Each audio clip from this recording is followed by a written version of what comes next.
Good day everyone. Today, our group will present Module 4, America Before Alus Arrived. This topic discusses the experiences of Filipino immigrants in the United States before the arrival of Carlos Bulusan, also known as Alos. In this report, we will explore the historical background of Filipino migration, including the effects of the Philippine-American War and the American colonial period. We will also examine the opportunities and challenges faced by Filipinos such as discrimination, unfair labor conditions, and restrictive laws that limited their rights. Furthermore, this presentation highlights the social realities of Filipino immigrants and how this experience shaped their dreams, struggles, and identity. By understanding this history, we can better appreciate the sacrifice of Filipinos who sought a better life abroad and reflect on their importance of dignity, equality, and respect for all. So let's proceed to introduction. The module America Before Alice Arrived explained the life of Filipino immigrants in the United States before the arrival of Carlos Bulusan, also known as Alos. So, bago daw dumating si Alos sa Amerika, madami ng Pilipino ang pumunta doon or nag-migrate. So, lalo na noong 90s. So, nung 90s, ang Pilipinas ay nasa ilalim ng pamahalaan ng Amerika. So, dahil daw doon, itinuturing ng mga Pilipino, bilang ang mga US nationals na nagpapadali sa kanyang pagbiyahe papuntang Estados Unidos. So, karamihan daw sa kanila, ay kabataang lalaki na umaasang makakahanap ng mas magandang oportunidad at masuportahan ang kanilang pamilya sa Pilipinas. It discussed the historical background of Filipino migration, the treatment of Filipinos in America, and the events that influenced their experience abroad. It also showed how the relationship between the Philippines and the United States affected the lives of Filipinos who dream of working or living overseas. So, tinutukoy lamang dito na kung saan kasayang pinagmulan ng migration ng mga Pilipino. So, kung paano yung paraan ng mga pagtrato sa kanila doon sa Amerika. So, i-discuss din dito yung nakakapekto sa kanilang karanasan sa ibang bansa. So, ipapakita rin dito kung paano nakakapekto ang ugnayan ng Pilipinas at ng Estados Unidos sa buhay ng mga Pilipinong nangarap na magtrabaho o maniran sa ibang bansa. Let's proceed to the objectives of the module. So, at the end of the lesson, students should be able to familiarize important events during the Philippine-American War. So, ipapamiliarize yung mga importanteng nangyari during ng Philippine-American War. Understand values related to overseas Filipino workers. And lastly, share ideas about working and living abroad. So, sinabi po dito sa historical background, during the Spanish-American War, Spanish lost control of the Philippines and sold it to the United States for 20 million US dollars. So, during sa labanan ng Spaniards and Americans, so the Spanish lost control sa Pilipinas. So, kaya niya binenta yung Pilipinas sa United States sa halagang 20 million US dollars. And sabi pa dito, US President William McKinley decided to take control of the Philippines. He believed that Filipinos were not ready for self-government. So, naniniwala yung presidente ng Amerika na people needed guidance before they could be independent. So, yun yung tingin ng dayuhan sa atin bilang mga Pilipino. So, kailangan pa daw natin ng educated and guided. We need to be educated and guided. Yun yung paniniwala ng American president. So, sabi din dito sa historical background, however, Filipinos did not agree. So, hindi nag-agree yung mga Filipino. Bakit? With this decision, under the leadership of Emilio Aguinaldo. So, siya yung presidente that time ng Pilipinas. Filipinos fought against the Americans in the Philippine-American War.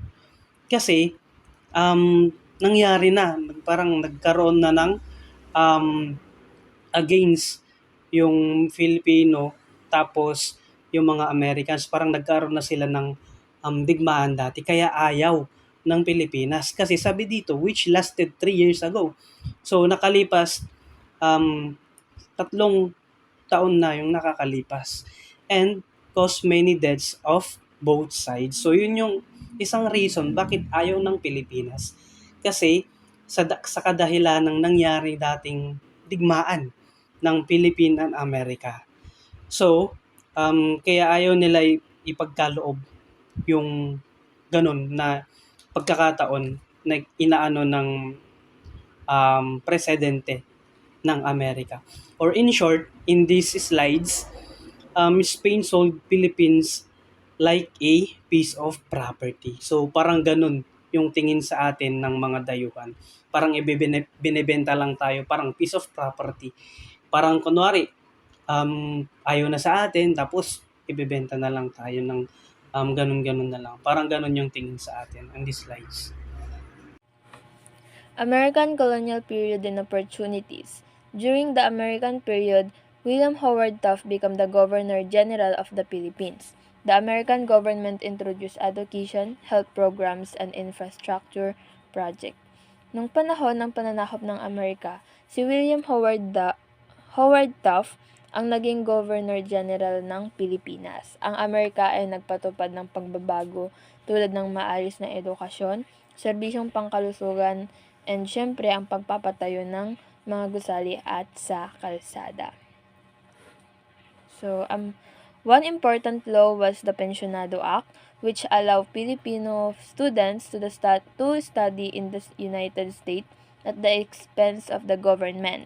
These students believed that America was a land of freedom, equality, and opportunity.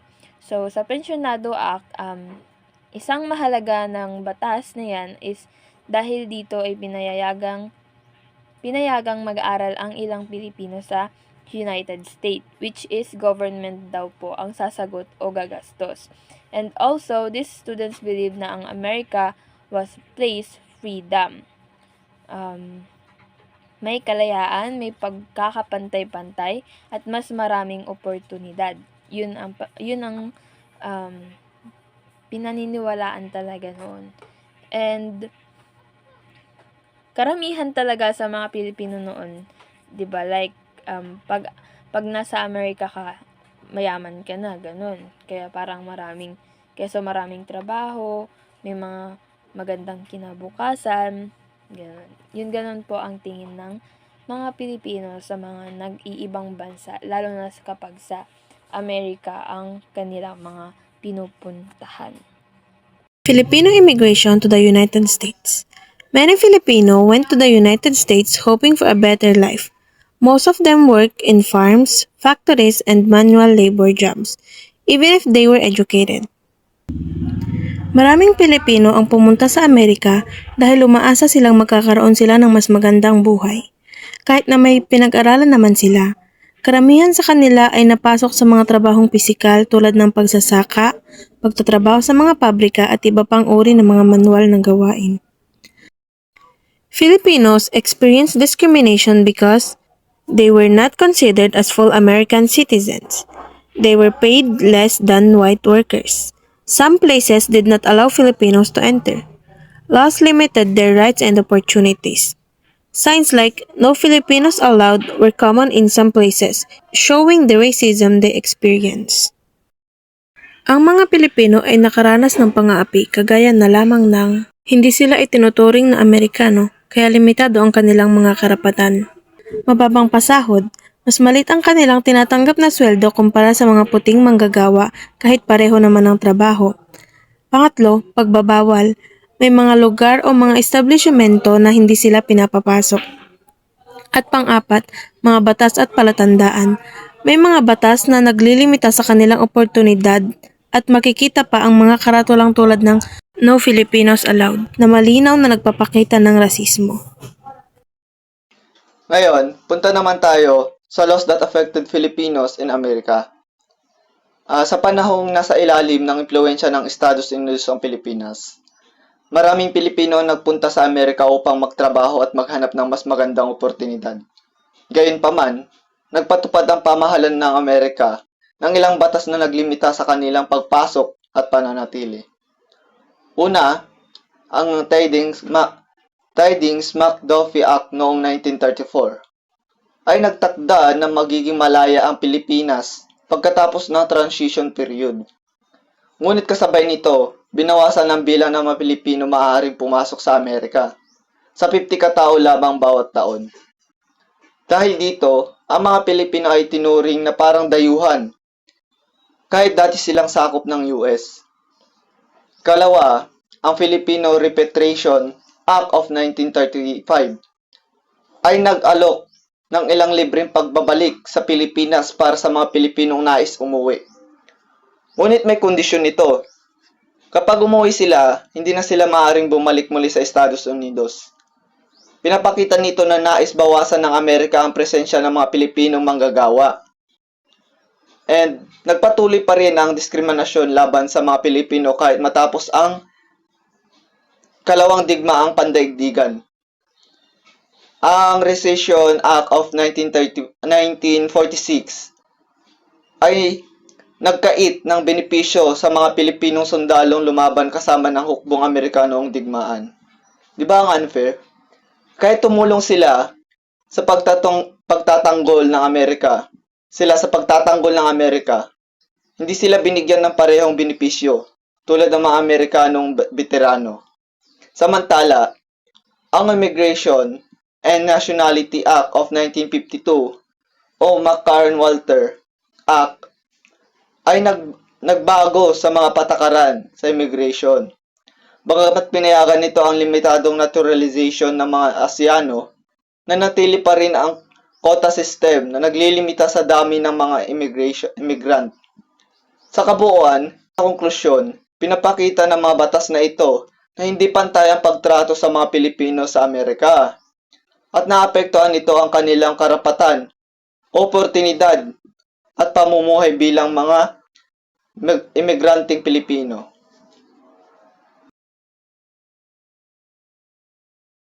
Ito ang mga pangunahing aspekto na isinulat ni Carlos Bulosan na ang nobelang American is in the Heart ay malinaw na naglalarawan sa mga nakaranas panlipunan ng mga Pilipino pareho sa Pilipinas ng Estados Unidos.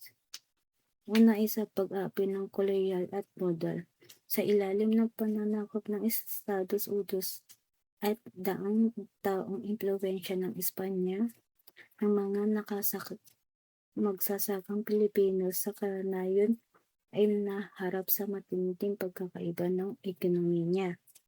Tulad ng marami pang iba, ang mga pamilya ni Bulosan ay naghirap bilang magsasaka, samantalang mga mayayaman o may karapatan ay konsentra sa mga mayayamang elite. Nagdulot ito ng kahirapan at pagkawala ng lupa, mga maling pangako at pagkakataon. Ang sistemang paraan ng isang ilalim ng kolonyal at American ay nagkalat ng idea isang mga unlad ng Amerikano na nag-aakit ng maraming Pilipino na mag-migrate para humanap ng mas mabuting buhay sa Estados Unidos. Pagsasamantala sa ekonomiya. Ang pangatlo is pagsasamantala sa mga ekonomiya. Ang mga immigrating Pilipino ay nagtatrabaho bilang mga manggagawa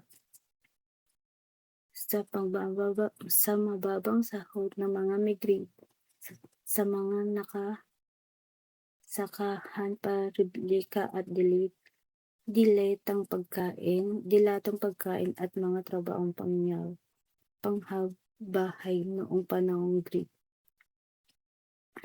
Ang sahod ay kasing baba ng $1 kada araw, kasama pa ang mga hindi patas ang kontrata at bawas sa sahod.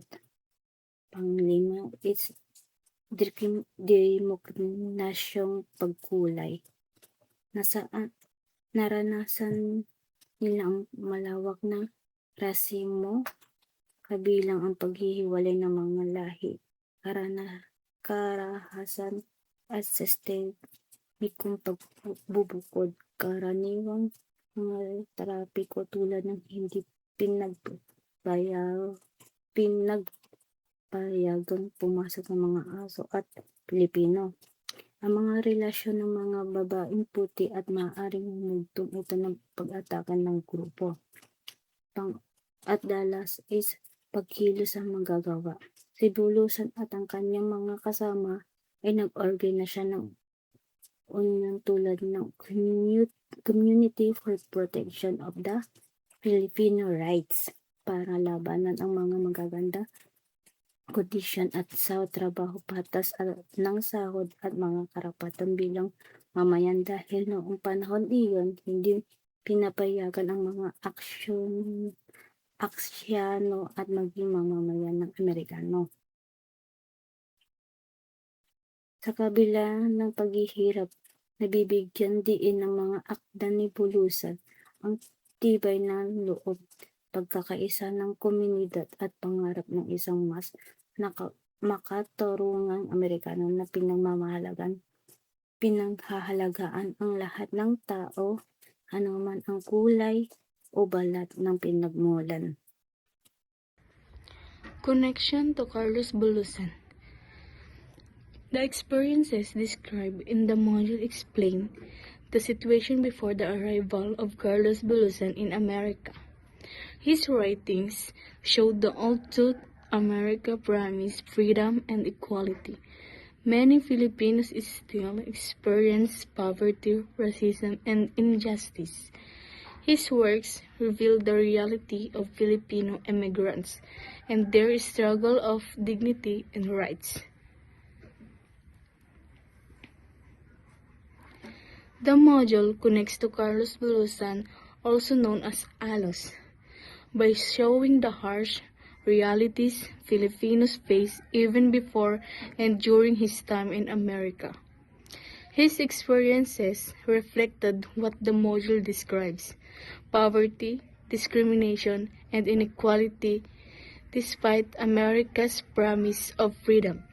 Through his writings, Bulusan exposed these struggles and gave a voice to Filipino immigrants fighting for dignity and rights.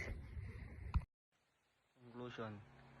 Before Alos arrived in America, Filipinos already faced many struggles caused by colonization, war, and discrimination. This perfectly set the stage for Bulusan's autobiographical narrative in his book. Carlos Bulusan, fictionalized self, vividly described growing up in poverty in the Philippines under American colonial rule. He recounts the corruption, disposition of small farmers, and lack of opportunity that drove his generation to seek a better life in the United States. He explicitly draws a connection between these existing struggles and the hope that migration offered. Although America offered opportunities, it also showed inequality and unfair treatment. This is a theme of absolute core of Bulusan writing. While Alos finds work, he is constantly faced with racism, exploitation in these fields, and systematic exclusion. Bulusan does not present a simple land of milk and honey. Narrative shows that the promise of opportunity often came with the heavy price of being treated as a second-class citizen. A key driven behind is eventually turned toward labor activism. Understand this history helps students appreciate the sacrifice of Filipinos and remind us to respect overseas Filipino workers today. This is where Bulusan's modern relevance shines brightest, by detailing the suffering and organization of Manongs, the older generation of Filipino laborers in the 1930s to 1950s. Bulusan gives us context for the current OFW experience. He shows that the modern remittance, separation from family, and precarious work conditions are part of a long historical